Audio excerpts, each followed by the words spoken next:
So, 2024 is about to end. How was it for you? Story 1. I'm ending the year having survived unexpected open heart surgery in January.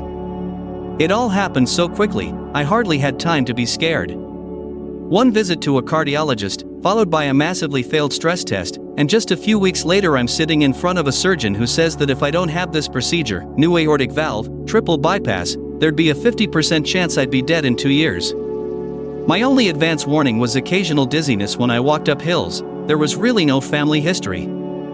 All my life, I'm now 67, I've done everything we're supposed to, stayed active, kept my weight exactly where it should be, quit smoking and drinking decades ago, good diet and great medical care and no underlying conditions like diabetes.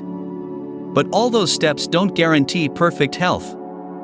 I'm just glad I had access to excellent, affordable healthcare. Thank you, Medicare. Story 2. 2024 has been a year of finding stability for me.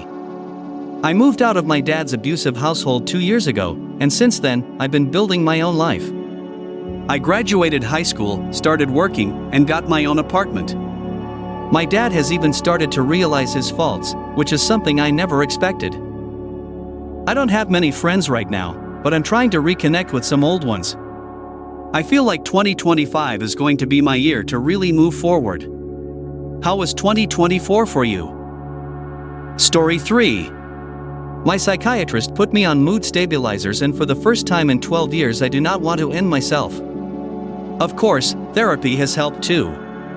Last year, on my birthday, during the holiday season, I was freaking out because I hadn't expected to be alive this long and had no idea what I wanted to actually do in future. I am no longer living in fear in my parents' abusive and toxic home.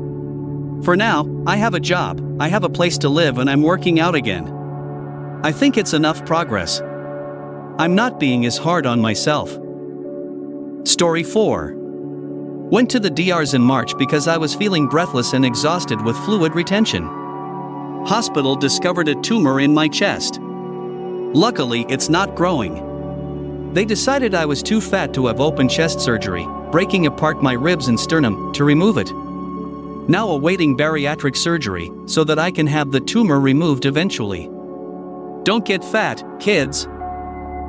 Thankfully, I don't need chemo or radiotherapy, yet. On the plus side, my husband has stepped up and been wonderfully supportive. I'm a very fortunate girl. Story 5. Good. Feels like I made some positive progress towards some life goals and figuring out what I want to do. Going into the new year with a sense of confidence and optimism, despite the state of certain parts of the world. It's easy to get lost in all of that, so my advice would be to take a step back and focus on the things you can do to better yourself, no matter how small. You got this, fellow humans. And if you ever feel like you need some help, just ask. It can never hurt to ask for help. And if you don't get it from where you asked, find someone else to ask and keep seeking it. Seek until you find. Story 6. 2024 was very up and down for me. Saw my mother in very poor health, her cancer is back. Moved apartments which were very expensive. NYC, girlfriend was diagnosed with a brain tumor and had an emergency craniotomy followed by months of rehab. Also spent 2 beautiful weeks in Italy with the love of my life. She made basically a full recovery from her brain surgery. It turns out we love our new apartment, and we are going home for the holidays. Picking up the ring this week and just waiting for the right moment to propose. A lot of bad but so much more to be thankful for. But was it a roller coaster this year? Story 7. Absolutely sucked. Tree crushed my car and husband's truck as well as acreage fence in our roof. Runaway stolen car totaled our chain link fence. Had to put one of our cats to sleep. My mother keeps falling in her home, and my adoptive grandma died at 102. Only plus sides were I retired in June, we celebrated our 25th wedding anniversary, and my back pain has lessened in the last 6 months. Story 8. I've found that my anxiety and insomnia is only getting worse, but my depression is better now than it ever has been. Maybe because I care way less about things that directly affect me, and way more about things that don't, which is not healthy at all. I need to go back to therapy. The pro is that I got married to my person in August and I feel a sense of peace and safety that I've never had before. I know I did the right thing in that department, at least. Story 9. Pros, long-term partner and I bought a house and closed the gap. He proposed to me. Our dogs get along. He makes me incredibly happy and calm. Cons, body felt like it betrayed me. Low back pain, sciatica, full-on spasm that left my leg needing 3 months of physical therapy, COVID for the first time, my first hemorrhoid, a panic attack that had me in the ER, and more. Truly been some of the highest highs that have overshadowed the crap. Truly just trying to embrace that life will always be crap and great all at the same time and focus on the pros. Story 10. Probably the roughest year of my 25 years of life. Lost my job, been looking for another one for the past 9 months, lost a 4-year partnership, developed severe anxiety after being isolated so long, had to move back into my parents' house, lost my vehicle. The only good thing that happened this year was right before I lost my job, me and my best friend went on a road trip across Colorado, got to see almost the entire state in 7 days. Most beautiful place I've ever been, felt like a fantasy world. Story 11. 2024 was awful. Started the year with some absurd relationship/breakup drama that sucked and left me with an ex who won't disappear quietly. We have some mutual friends who just always seem to find reasons to bring her along so she can tell me how amazing of a boyfriend I was and whine about all the ways her current boyfriend fails to live up to me, as if that would make me take her back. In spring my dog started having seizures and was diagnosed with epilepsy. In summer my AC broke and I had no AC in 110-degree heat for a week until my new unit was installed for $7,000. A month later I started to have an issue with rats in my crawlspace, and when I had my pest service come set up traps they noticed a leak in my crawlspace that led to needing a new evaporator coil installation for $4,000. Shortly after that I was in a nasty car accident swerving to avoid a cyclist. The accident knocked me unconscious, though, and like my dog I'm epileptic. So it was recorded as a seizure and my license was medically suspended. So I totaled my car, lost my license, had to recover from some nasty injuries, and was dealing with the annoyance of paperwork, registering and insuring my new car, dealing with the claim, medical paperwork, etc., all at once all October and November long. Getting pretty close to back to normal, paperwork seems to be moving through my insurance properly now at least. Just need my license back, but I can't get that until Q1 2025. Story 12. Ever since 2020, it has only gotten worse and worse. I used to think there was a bright future ahead, where maybe the world would actually get better. Now, I have to look at my parents struggle with their health because they're getting old and insurance companies are trying their best to screw them over. I have to work twice as hard to ensure my studies at grad college aren't for nothing, especially when the campus has been getting threats about race and assault. I have to now live in a country where I get to watch my friends and family get mistreated or even attacked because of them being of a different color, if they're female, gay, trans, and so on. I have given up on the possibility of any kind of a peaceful solution. I've given up hope that things will work out.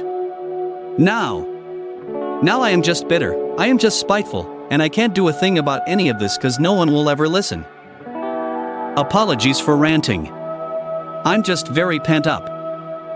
Story 13. My buddy has this theory that even years tend to suck more than odd years. Unfortunately, he's been right more often than not. This year is no exception. I currently live in a hole and I was supposed to escape it in May, but bureaucracy and one craphead in particular prevented that. So I had to scramble to find a place to live and a job, the latter of which didn't happen. The people I had to deal with more recently were slow to approve things, meaning I now have to have 16-ish hour days to finish my projects so I can graduate on time. Let's hope 2025 is better.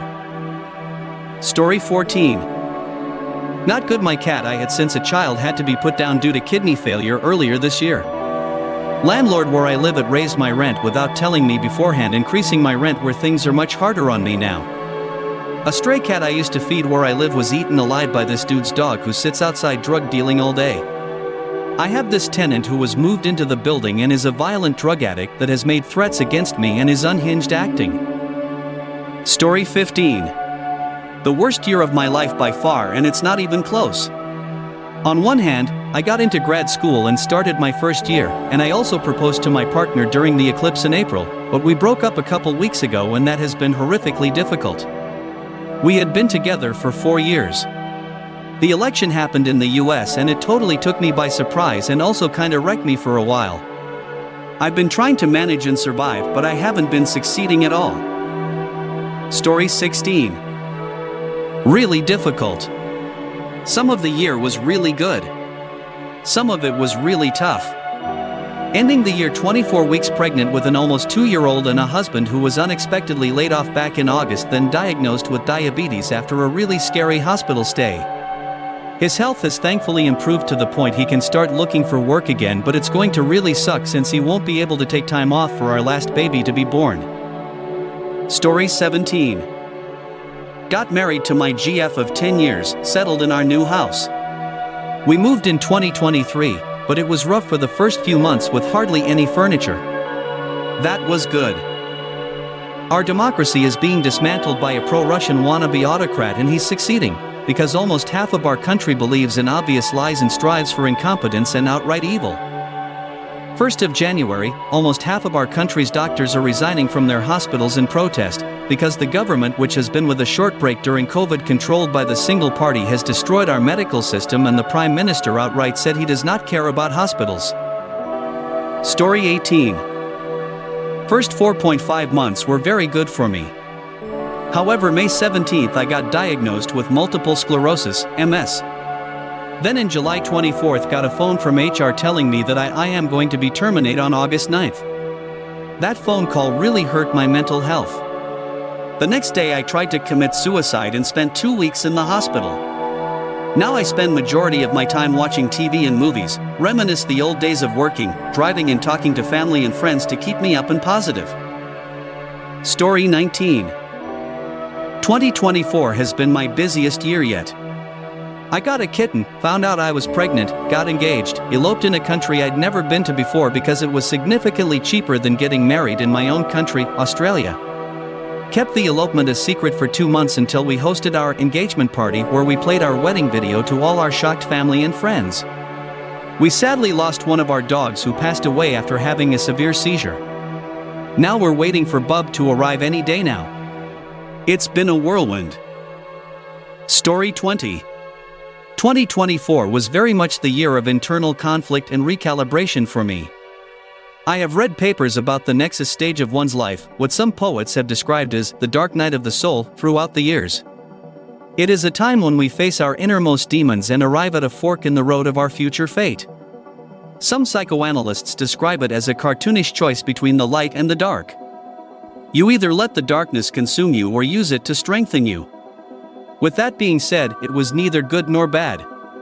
It was very difficult at times, and I often found myself feeling numb and apathetic to any kind of stimuli.